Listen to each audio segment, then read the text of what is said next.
होश में आओ, होश में आओ। झारखंड वाली नीति 90-10 लागू करना होगा, करना होगा, करना होगा।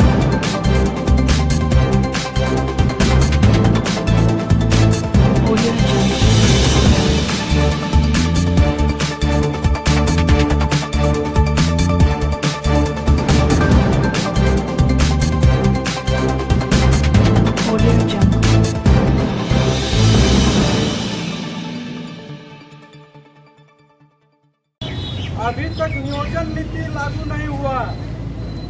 नियोजन नीति को लेकर के 1932 का खतियान को लेकर के बहुत सारा बखेड़ा खड़ा हुआ, लेकिन 1932 को भी पारित नहीं हुआ। तो हम लोग यही डिमांड करते हैं सरकार से भी कि जब तक नहीं यहाँ पर नियोजन नीति लागू होगा तब तक यहाँ झारखंड में बहाली बंद रहना चाहिए। क्योंकि अगर यदि बहाली बंद नहीं होता है तो अगर यहाँ का झारखंड वासी पढ़ा लिखा रहेगा तो वो कहाँ नियोजन करेगा। अगर बाहर लग जाता है तो वहाँ से उसकी लाश आती है। तो झारखंड में अपने हक अधिकार के लिए हम लोग को लड़ना होगा भाइयों, क्योंकि आज जितना भी स्टूडेंट लोग पढ़ा लिखा है सब नौकरी के लिए भटक रहा है। न नौकरी उसको मिल रहा है, न रोजगार मिल रहा है। और यही सही एग्जाम्पल हो सकता है कि हम लोगों ने तो घर बना दिया, घर तो हम लोगों ने बना दिया, लेकिन उसमें खिड़की दरवाजा नहीं हम लोगों ने लगाया। तो सरकार का काम था कि नीति लागू करके उस घर में दरवाजा और खिड़की लगाने का, और ये नहीं लगने के कारण आज क्या हो रहा है कि पूरे देश के सभी राज्य से यहाँ के नौकरी को लूटा जा रहा है। अभी झारखंड लेवल में वैकेंसी निकलती है, जिला लेवल में वैकेंसी निकलती है। तो झारखंड लेवल और जिला लेवल से नौकरी निकलने के कारण जो हमारे झारखंड राज्य में 10% लोग जो बाहरी आबादी का बीज हैं, जो बाहर से यहाँ रोजगार लेने के लिए आए हैं, अपना काम करने के लिए आए हैं, वो लोग 10% आदमी 90% का आदमी का रोजगार खा रहा है, नौकरी लूट रहा है। जबकि हम लोग 90% होने के बावजूद भी यहाँ का झारखंड को लूट रहा है लोग। तो इसको लूटने से रोकना पड़ेगा, और नहीं तो हम लोग जाएंगे कहाँ। हमारे बाल बच्चा नौकरी नहीं करेगा तो कहाँ जाएगा, पढ़ लिख करके क्या करेगा। अगर यहाँ का स्टूडेंट पढ़ता लिखता है तो वो नौकरी मांगने के लिए कहाँ जाएगा। ये सबसे बड़ा अभी झारखंड की समस्या है, ये मूलभूत समस्या नहीं है। ये झारखंड जो है यह हक और अधिकार की लड़ाई है। अभी झारखंड में झारखंडियों की पहचान नहीं मिला है दोस्तों। अभी ऐसी स्थिति है कि झारखंड में हम झारखंडी हैं, कौन बाहरी है इसका कोई प्रमाण नहीं दिया है झारखंड सरकार। सोच लीजिए कि आज 23 वर्ष हो गया, 23 वर्ष में लड़का जवान हो जाता है, सब नौकरी खोजता है, नौकरी रोजगार के लिए दौड़ता है।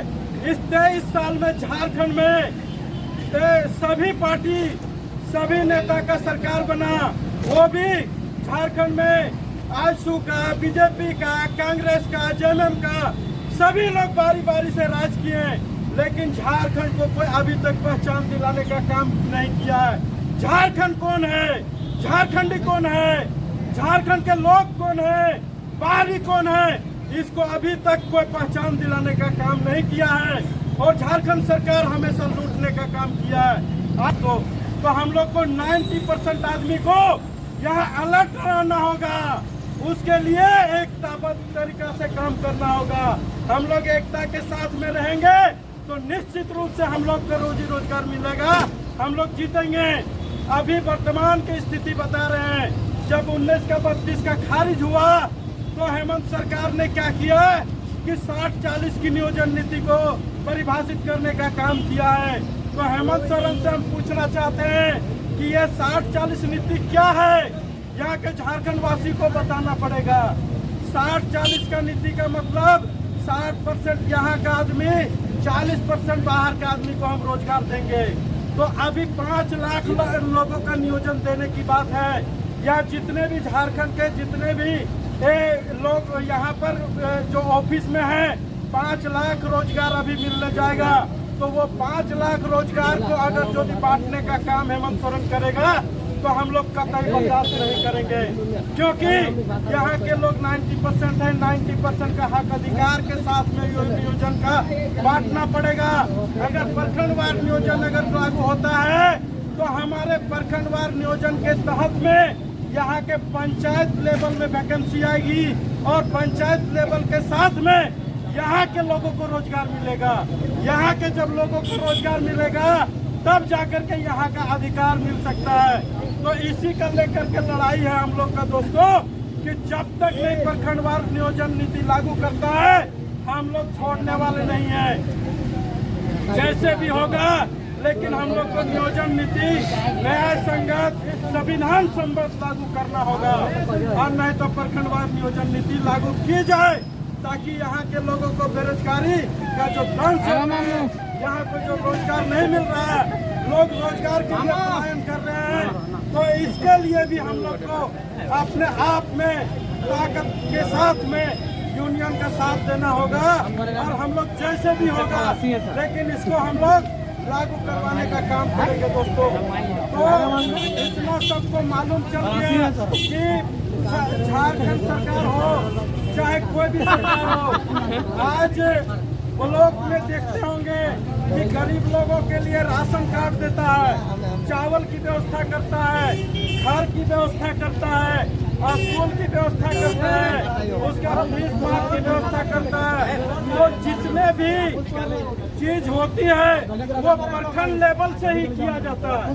तो हम लोग का भी डिमांड है कि अगर नीति बने तो प्रखंड बेसिस से ही नीति बने, ताकि यहाँ के पंचायत लेवल को भी उसका हक अधिकार मिले और लोग पंचायत स्तर पर नियोजन से वंचित न होना पड़े। आज हम लोग देखते हैं कि कोई इंग्लिश मीडियम में पढ़ता है बच्चा, कोई हिंदी मीडियम में अगर स्कूल में बच्चा पढ़ रहा है, तो आखिर बताइए कि अगर कंपटीशन में अगर यदि एक ही साथ में उसको बैठाया जाएगा तो निश्चित रूप से जो प्राइवेट वाला है, जो इंग्लिश मीडियम है, वही क्वालिफाई करेगा और वही नौकरी लेगा। तो ये दो तरह की नीति क्यों, जब झारखंड एक लौता राज्य है, यहाँ खनिज संपदा से भरा है, यहाँ जितना भी खनिज संपदा है यहाँ से पूरा देश चल रहा है। तो जब यहाँ से पूरा देश चल रहा है, पूरा दूसरा राज्य चल रहा है, तो यहाँ के झारखंड के लोग गरीब क्यों, इसको सोचने की जरूरत है। जब तक नहीं अगर हम लोग के साथ में इस तरह